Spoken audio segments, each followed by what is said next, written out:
Hey, hello, the butterflies. It is the welcome to you, and hearty welcomes to honeybees. It is the time for the pollination. The flowers are waiting for you with full of honeydew. It is the time for the pollens to travel to their ovary. Yes, it is the nature's truth, but we won't come to there. Why? If we fall on the flowers, we may vanishing from the nature. No, the people came to know you are needing the pollination, is it? It is the time for us to enjoying our nature. Yes, it is the season for to pollinate our breed.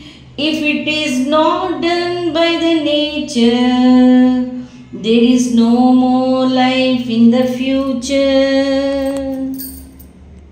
PHS Mangapet నుంచి వచ్చామమ్మ. అయితే మా పిల్లలు ఏంటంటే మీరు వ్యవసాయ భూముల్లో ఏమేమి పంటలు పండిస్తున్నారు? తోటకూర. ఈ భూమిని ఏమంటారు? ఈ నేలని ఏమంటారు? ఈ నేల చెలక అంటాం. చెలక. ఇందులో మీరు కూరగాయలు ఆకుకూరలు తోటకూర కూడా పండిస్తున్నారు. పాలకూర అది కొద్దిగా. ఓకే. మరి ఇంకా మిరపనారు కూడా అమ్ముతున్నారు కదా? అది మాది కాదు, వాళ్ళు రైతులు పోసుకున్నారు, వాళ్ళే బీక్కుంటారు. ఓహో, మీరు లీజుకి ఇచ్చింది అన్నట్టు నేలని. మాకు కూలి ఇస్తారు. ఓకే. ఇంత 100కి ఇస్తానో 200కి ఇస్తానో ఇస్తారు. అది ఏంటమ్మా? అది తోటకూర గింజలు. తోటకూర చెప్పినప్పుడు ఇప్పుడు మీరు ఈ బంతి మీరే వేసుకున్నారా లేకుంటే మొక్కలు కొనుక్కొచ్చేసి?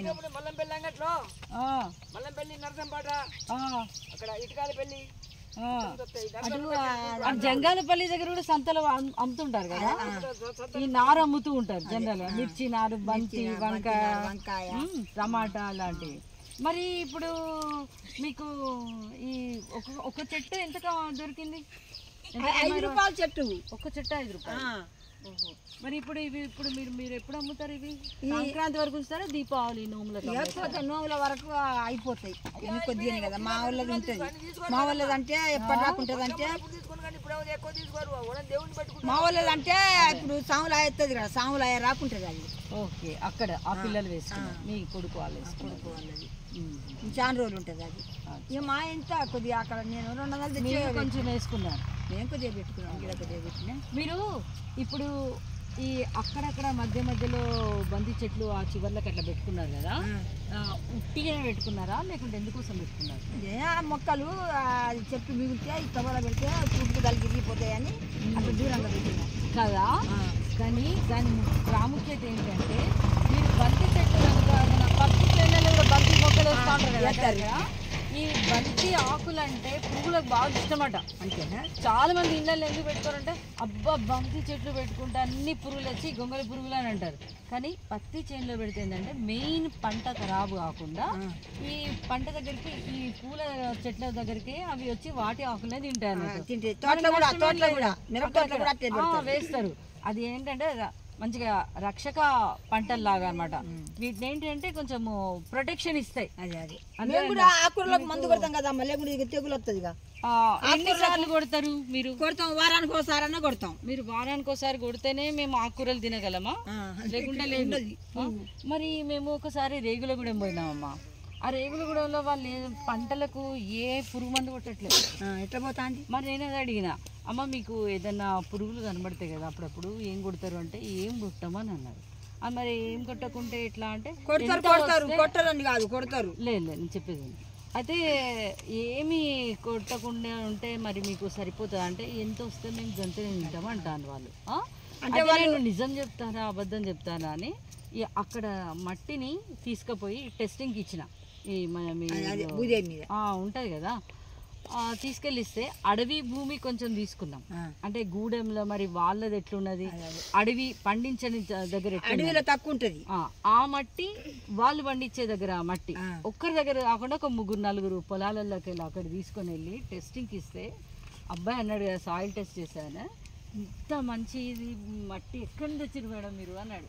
నేను ఇంతవరకు టెస్ట్ చేస్తా అంటే నాకు ఎంత సంబరం అయిందంటే ఎంత బాగున్నది మేడం అని అన్నాడు. వాళ్ళు వాడట్లేదు పురుగుల మందులు అవి. వాళ్ళు ఏం చేస్తానంటే మనం పూర్వకాలంలో పూర్వీకులు ప్రతి ఇంట్లో ఆవులు ఉండే విషయం వాళ్ళకి అన్ని అవే మందులు ఉన్నాయమ్మా.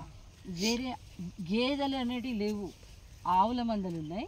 తర్వాత మొత్తం వాళ్ళు అదే ఇస్తారట. వాళ్ళు వ్యవసాయం కూడా వరి ఉట్టిగిట జల్లుతారట అంతే. ఏమంటారు దాన్ని? కర్యాద అంటారు. కానీ వాళ్ళు వేరే ఇట్లా నాట్లు పెట్టే సిస్టమ్ కాదు, పూర్వకాలంలో పద్ధతినే వాళ్ళు ఇంకా ఫాలో అవుతున్నారు, మర్చిపోలే. ఇప్పుడు మనము ఇట్లా వేస్తున్నాం కదమ్మా. సరే మనం తెలుసుకొని వ్యవసాయం రంగంలో అన్ని పరిశోధనలు చేసిన శాస్త్రవేత్తలు చెప్పినని మనం పురుగుల మందులు అన్నిటి వాడుతాను.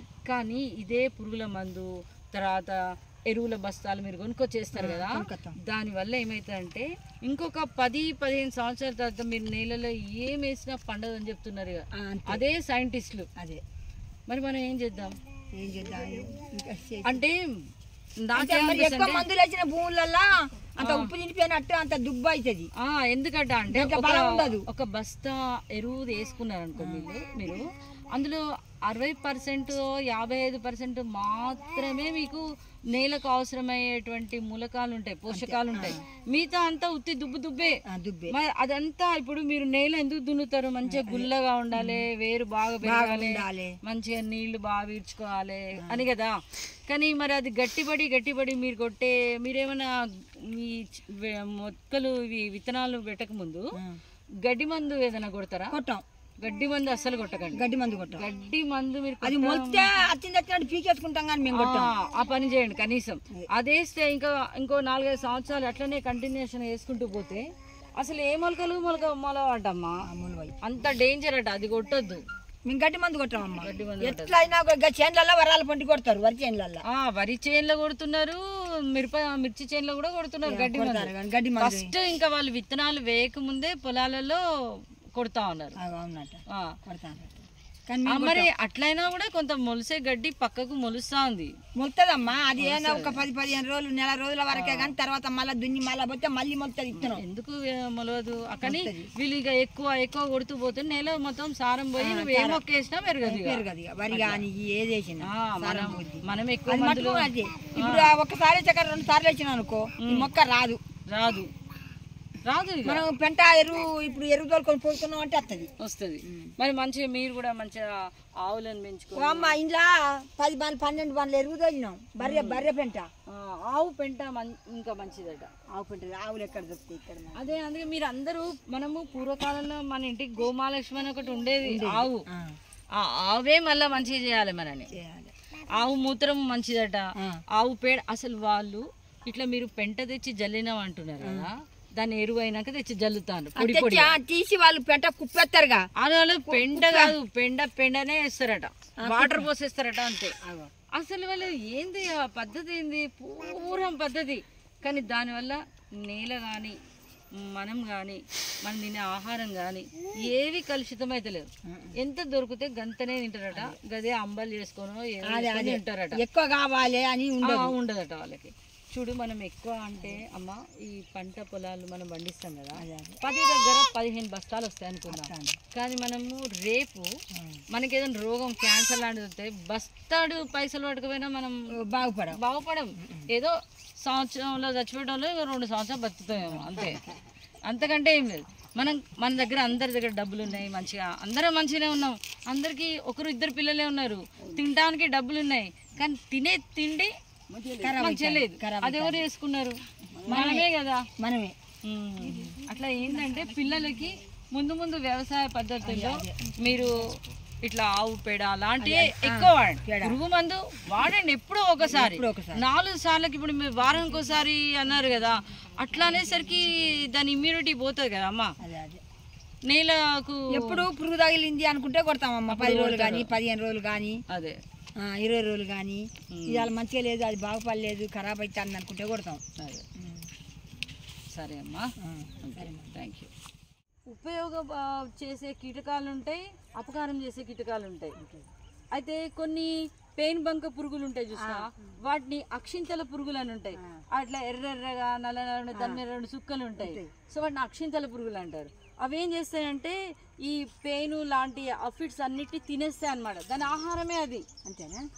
ఒక పురుగుకి ఇంకొక పురుగు ఆహారము. ఇప్పుడు మనకు పక్షులు వస్తున్నాయి అనేసి మీరు జాలి కట్టి అవన్నీ కడతారు కదా, పక్షులు వస్తే ఎన్ని తింటాయమ్మా? ఓ బెస్సడు తింటా మొత్తం మీద చెప్పు. కానీ మనం ఏం చేస్తాం, పక్షులకు రక్షణ అంట. ఆ పక్షులు అట్లా ఉండి ఉండి అప్పుడప్పుడు వచ్చి చిన్న చిన్న పక్షులు అవి మంచిగా చక్కగా పురుగులన్నిటిని తింటాయి అన్నమాట. కనపడ్డ పురుగు తినుకుంటా పోతాయి. అంటే మనకు అవన్నీ ఉపకారం చేసే. మనం ఏం చేస్తున్నాం, ఈ పురుగుల మందులు కొట్టడం వల్ల మనకు ఉపయోగపడే కీటకాలు కూడా చచ్చిపోతున్నాయి.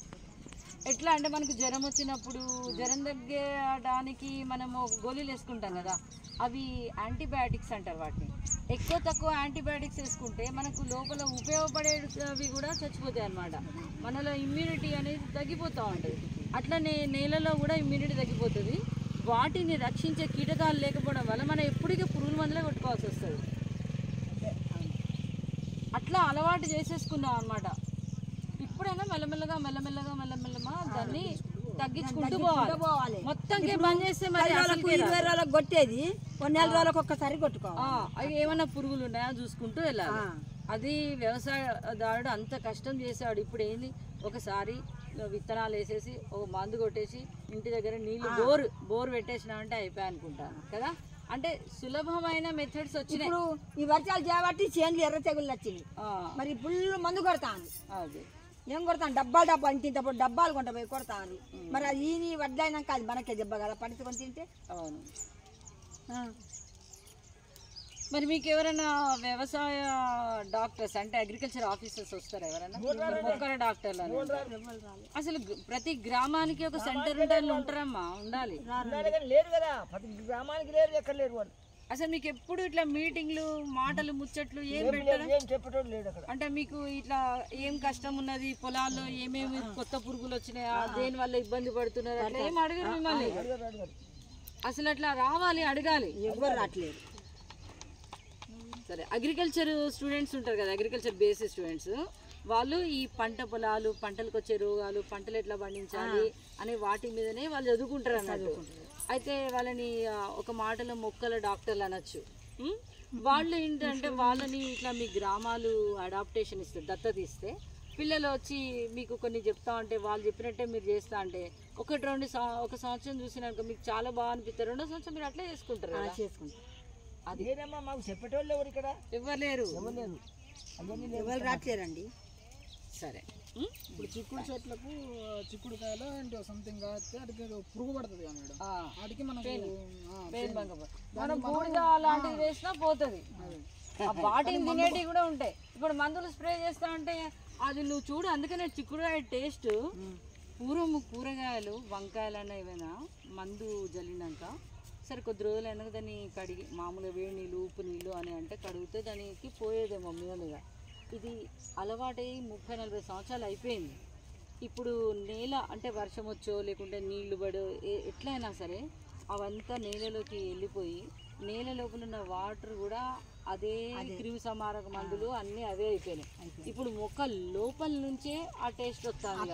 నువ్వు వంకాయ వండుకుంటే అదో మందు వాసనే తప్ప ఎంత కడిగినా దాని లోపల కూడా పురుగు పోతుంది, దాని కాళ్ళకు కూడా పోతుంది. అంటే దానికి అంత బలం వచ్చేసింది. నువ్వు ఈ మందు వేస్తే నాన్న ఏం చేస్తుంది, ఆ మందుని తట్టుకొని అది పెరిగింది కదా. సో కాబట్టి ఇట్లా మందులు వాడుతూ పోతే అది దాని లక్షణాలు మంచిగా పెంచుకొని అది ఏ మందు వేస్తుందో వస్తలేదు.